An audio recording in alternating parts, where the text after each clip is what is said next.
Muito bem, rapaziada, vamos seguir os nossos trabalhos nessa bela manhã de quinta-feira, falando sobre um dos jogos mais absurdos que a gente teve nessa temporada, né? A gente teve alguns jogos absurdos nessa temporada, né? Pensando aqui rápido, eu vou lembrar do excelente Wolves e Denver no Natal, que pra mim ainda é o melhor jogo da temporada.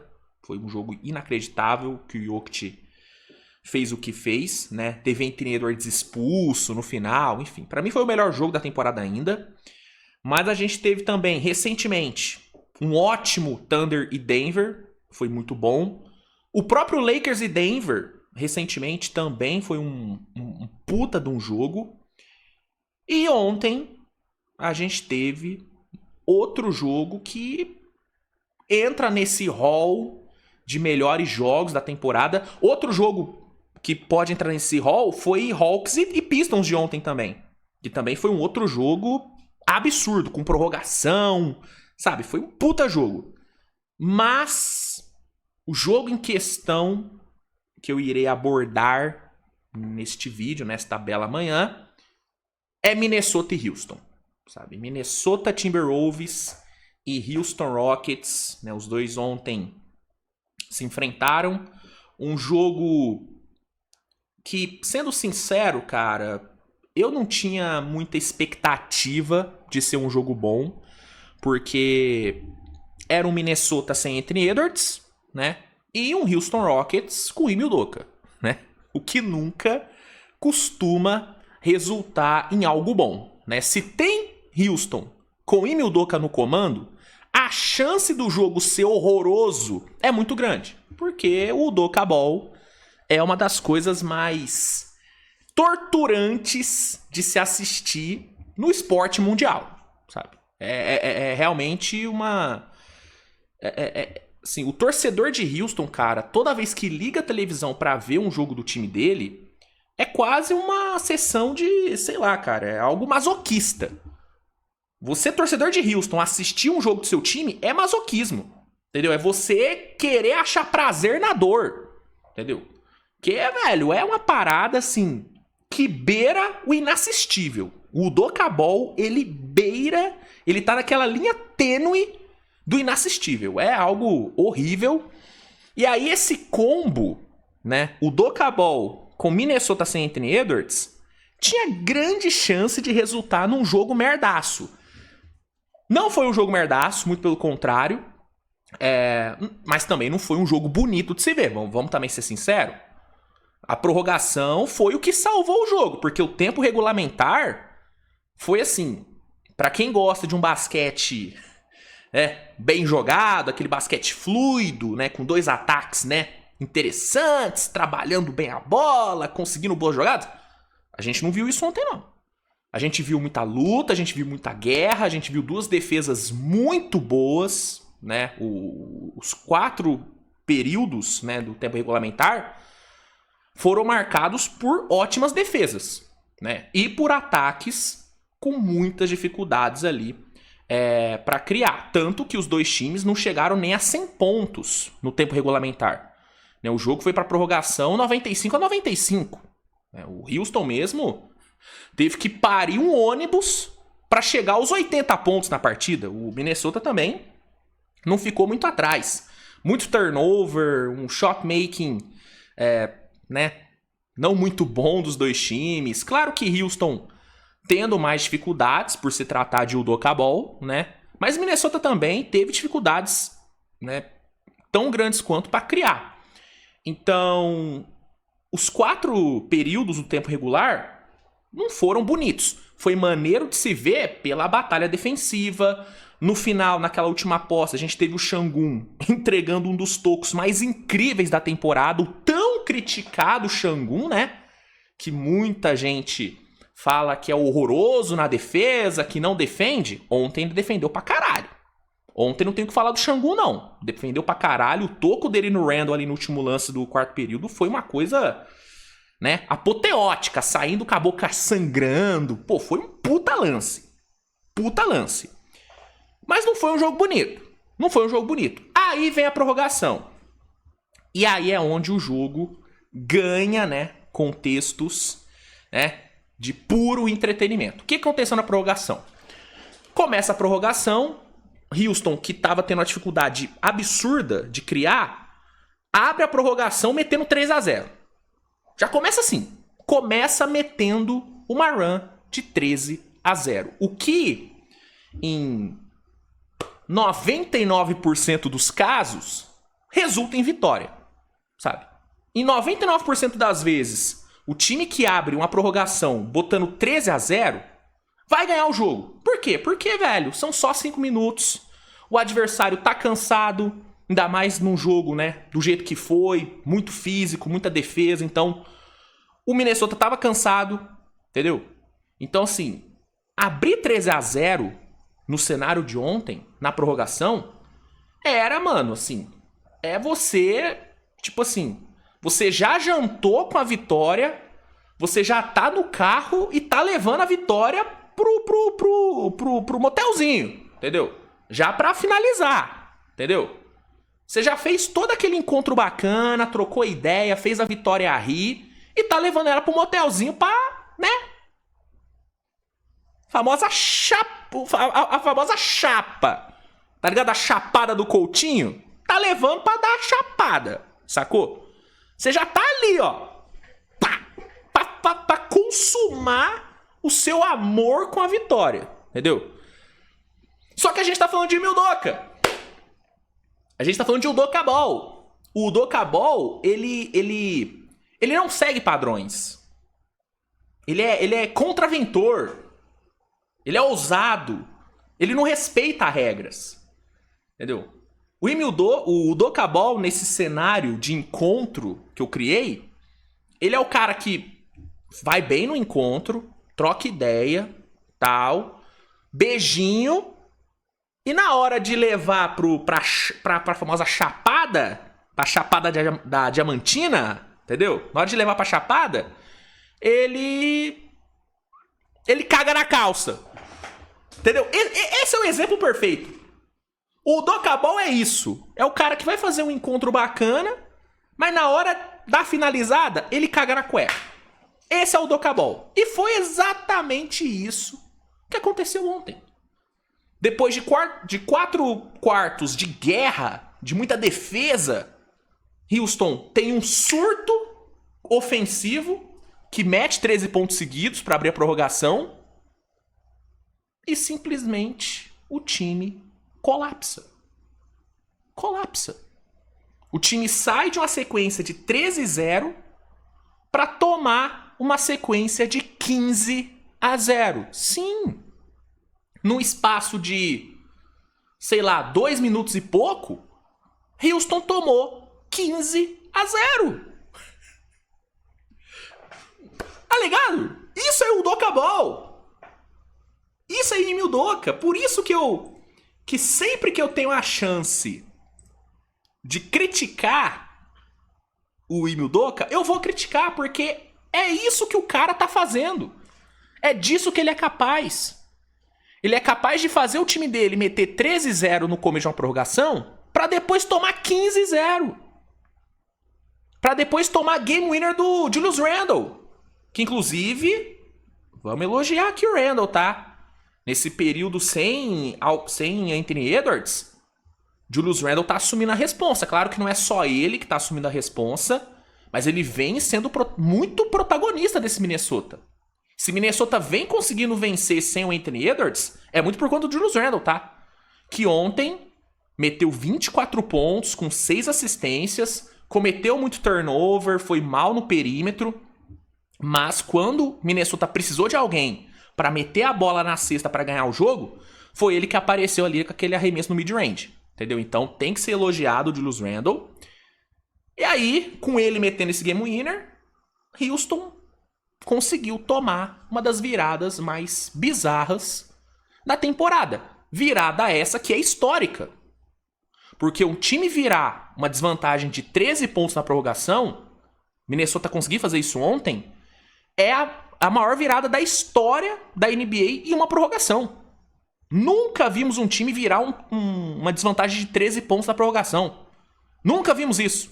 Ontem foi a primeira vez. Então, assim, parabéns, Emil Doca, por conseguir esse feito incrível. E parabéns, Minnesota, né? Porque acima de ter demérito de Houston, acima de ter colapso de Houston, teve uma reação absurda desse Minnesota, que é um time que eu sempre falo, não dá pra desacreditar, não dá pra duvidar desse time. Essa regular, ela tá sendo bem frustrante pra Minnesota, com certeza, né? Eu mesmo esperava o Minnesota muito melhor nessa regular, o Minnesota mais consistente, né? O que mais pega Minnesota e o que mais gera dúvidas das pessoas em relação a Minnesota é a falta de consistência. É um time que joga bem 1, 2 jogos e depois enfilera 3, 4 atuações péssimas, né? É um time que, quando pega um time pior, que na teoria tem que massacrar, ou perde ou tem que parir um ônibus pra ganhar. Porque é um time que tem esse problema de consistência, tem também um certo problema de motivação, né? Os caras precisam... O Minnesota precisa ser colocado na merda pra conseguir reagir. Só que quando reage, é difícil ganhar. Porque é um time que sabe o caminho das pedras, cara. É um time que, irmão, nenhum time vai pra 2 finais de conferência em anos seguidos à toa. Minnesota sabe ganhar jogo. Sabe fechar jogo. Entendeu? E ontem fez o que fez. Virou um 13-0 na prorrogação. Uma atuação monumental de McDaniels, que pra mim foi o melhor jogador da partida. Tá? Claro que o Randall foi gigante pelo que fez ali, matou a bola da vitória e tal. Mas pra mim, cara, o jogo do McDaniels foi assim... inacreditável, sabe? Ontem o McDaniels, ele mostrou o porquê que ele é tão valorizado em Minnesota, o porquê que ele é um cara visto como intocável no time, né? Um cara que, pra mim, depois do Anthony Edwards, é o jogador mais valioso que Minnesota tem. Porque é um cara que, ao mesmo tempo que consegue entregar 25 pontos com 3 de 4 no perímetro, ele também é capaz de trancar o Kevin Durant. Sim, o McDaniels trancou o Kevin Durant. O Kevin Durant só marcou 30 pontos ontem porque ele é o Kevin Durant. Porque ele é bizarro. Mas ele foi colocado no bolso do McDaniels, cara. No bolso. Entendeu? Prova disso é o field goal do Kevin Durant. Foram 30 pontos, mas ele precisou arremessar 22 bolas para marcar 30 pontos. Ele teve que ir pro lance livre 12 vezes para marcar 30 pontos. Inclusive, os únicos lances livres que o Durant errou foram os 2 no final do jogo, faltando 3 segundos, né? Os que não podia errar, ele errou. Aí é foda, né? Ontem foi um jogo horrível do Durant, tá? Foi acho que um dos piores jogos do Durant na temporada por conta do McDaniels. Que você pega aí o recorte dos últimos 2, 3 anos... Eu acho que o McDaniels, ele é o cara que melhor marcou o Kevin Durant nesse período, mano. Assim, eu acho que... meu fone desconectou. Eu acho que o McDaniels, ele se colocou como o melhor KD stopper da NBA atual, sabe? É absurdo como ele sabe marcar o Durant. Como o Durant não consegue jogar contra ele. E aqui eu nem tô entrando no mérito... de dobras no Durant, que é o que todos os times fazem quando pegam o Houston, né? Dobram no Durant e acabam com o jogo dele. Porque o Durant não é muito bom lidando com dobras. Eu tô falando de marcação on-ball. Marcação one-on-one. O McDaniels é o melhor defensor mano a mano da NBA hoje. Né? O melhor defensor mano a mano do Durant. E é um dos melhores também da NBA no geral. Tá? Eu ainda coloco o McDaniels como um dos 3 melhores defensores da liga. Sim, acho que em primeiro é o Wemby com uma certa tranquilidade. Aí em segundo a gente pode discutir se é o Chet e tal.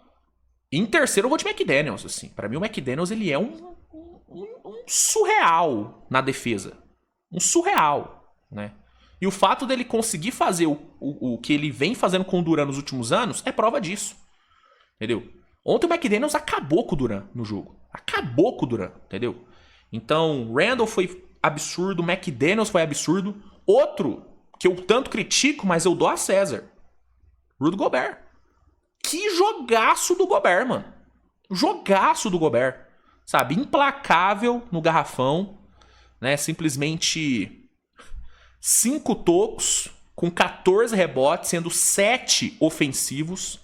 Gobert ontem foi gigantesco, cara. Enfrentando um Houston que tem uma dificuldade extrema de arremessar de fora, de espaçar a quadra. Prova disso foi que Houston chutou para 31% para 3, com apenas 9 bolas convertidas. Você tem um cara como o Gobert protegendo o garrafão, que é a única área que Houston consegue produzir com a mínima eficiência. Cara, faz uma diferença absurda ter o Gobert nesse tipo de jogo, cara. Por isso que eu acho, velho, que dos matchups possíveis pra Houston no playoff, se bobear, Minnesota é o pior, mano. Porque é um time que tem o melhor defensor do Durant, né? E que tem o Gobert protegendo o garrafão. Que é a área onde Houston melhor consegue explorar. Porque não tem perímetro. E o único arremessador de mid-range que o time tem é o Durant. Que quando tá bem marcado, tem dificuldades de criar esse tipo de arremesso. Então, acho que Minnesota é o pior adversário possível pra Houston. Acho que é o pior, claro. O OKC também é um adversário horrível pra Houston. Denver também. Mas eu acho que Minnesota, pelos matchups, pela estrutura de time de Minnesota, acho que é o pior. Acho que é o pior matchup possível, cara.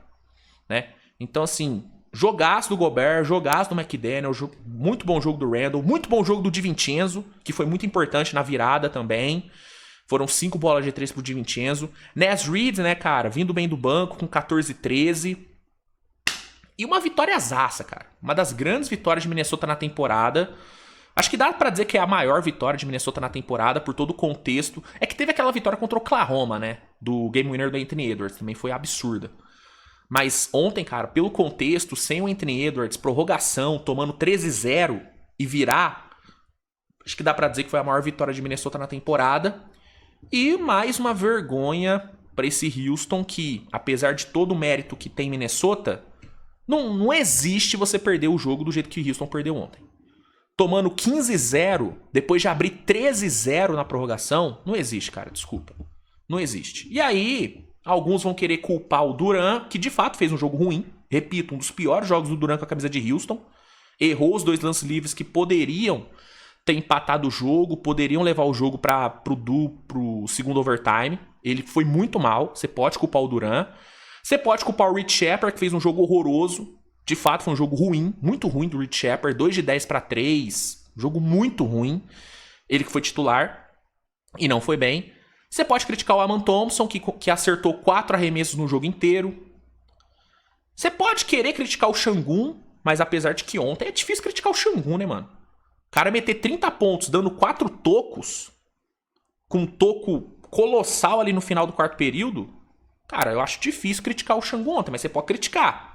Você pode criticar o Jabagre, nosso querido Jabagre Smith, com apenas 16 pontos, chutando 15 bolas. Você pode criticar Tari Eason, esse merece críticas, hein? Meu amigo...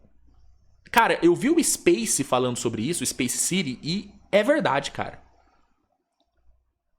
O gap hoje de Tari Eason e Vanderbilt não é muito grande não, né, galera?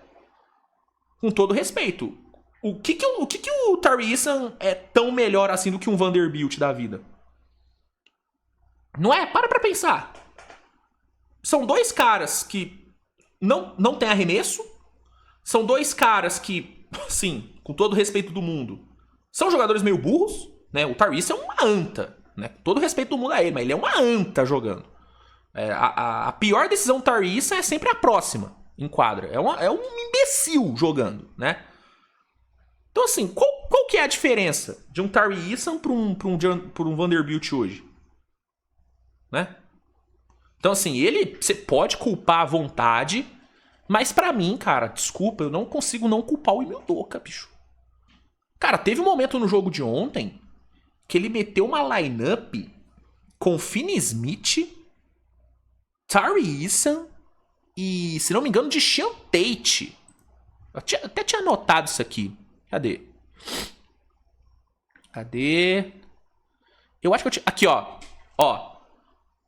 Aaron Holiday, Tari Eason, Finney Smith, Jabagri Smith e Alperen Sengun. Olha essa lineup, cara. Uma lineup que não tem espaçamento, uma lineup que ninguém consegue criar direito. E esse é o tipo de lineup que o Ime Udoka coloca em quadra. Então, assim, você pode culpar jogadores específicos e tal. Você pode culpar o Duran, você pode culpar o Tari Eason. Mas, cara, desculpa, não dá, mano. O Ime Udoka é uma coisa pavorosa, bicho. É uma coisa pavorosa, né? O cara conseguiu tomar nó do Chris Finch, que também é um horrível, tá? Ontem era batalha de técnico ruim com técnico ruim. Eram dois ruins ali. E o Ime Udoka conseguiu ser pior. Porra! Caralho, mano. Não existe, cara. Desculpa. Não dá mais. Não dá mais. Eu sei que eu já falei que não dá mais pro Udoka umas 80 vezes nessa temporada, mas eu vou falar pela 81. Não dá mais. Não dá. Como diria Crackneco. Não dá. Não dá. Não dá mais. Porra! Como que o cara não é demitido depois de ontem? Gente, o cara tomou uma virada depois de abrir 13-0 na prorrogação. Como que esse cara não é demitido? Tá ligado? Nossa, velho. Não existe, mano. Desculpa. Não existe. Né? Toda a minha compaixão aí ao torcedor de Houston que tem que aturar esse cara, bicho. É foda. Dito isso, mérito de Minnesota, vidradaça de Minnesota, uiva Lobão, au! Pode uivar que o Lobão tá mais vivo do que nunca. Que virada, hein? Que virada do Lobão. E o McDaniels, eu quero deixar registrado. O McDaniels é um monstro de atleta. É um monstro de jogador. Sou fã demais dele, mano. Sou fã demais dele. Tem o carisma disso aqui, né? É zero carismático, mas joga muita bola. E é um defensor implacável. Implacável. Galera, é isso, tá? Só queria comentar sobre esse jogaço. Ontem acabou que eu não consegui fazer vídeo sobre esse jogo por conta de uma queda de luz que rolou aqui em casa. Eu já falei sobre isso no vídeo anterior, sobre o jogo do Gui. Mas fica aqui a explicação também, né? Pra torcida de Houston e Minnesota. Luiz, por que você não falou desse jogo ontem? Eu fiquei sem luz, galera. Eu fiquei sem luz. A minha luz acabou ali no finalzinho da noite. E não teve jeito de eu gravar nenhum vídeo depois, né? Dos vídeos que eu soltei de Celtics e Thunder e Lakers e Pacers. Não deu pra gravar mais nenhum. Mas eu tô gravando agora de manhã pra dar uma compensada. E mais tarde, por volta ali das 2, 3 horas da tarde, tem Switch TV Show repercutindo todos os outros jogos da rodada. Então, desculpa por não ter feito mais vídeos ontem. Eu fiz 2, né? Mas aparentemente não é o suficiente. Olha eu aqui, me recusando a ser criticado. Assim como o Ime Udoka se recusa a ser criticado, eu também não vou ser criticado, não. Eu fiz 2 vídeos ontem, pô, na madruga. Mas eu entendo o torcedor que cobra. E esse era um jogo que eu deveria ter feito vídeo e iria fazer se não tivesse tido a queda de luz. Mas tá aqui o vídeo. Ime Udoka é uma vergonha de técnico e o Lobão tem que ser respeitado. Esse é o recado. Obrigado a todos pela audiência. Grande beijo e tchau, galera. Valeu!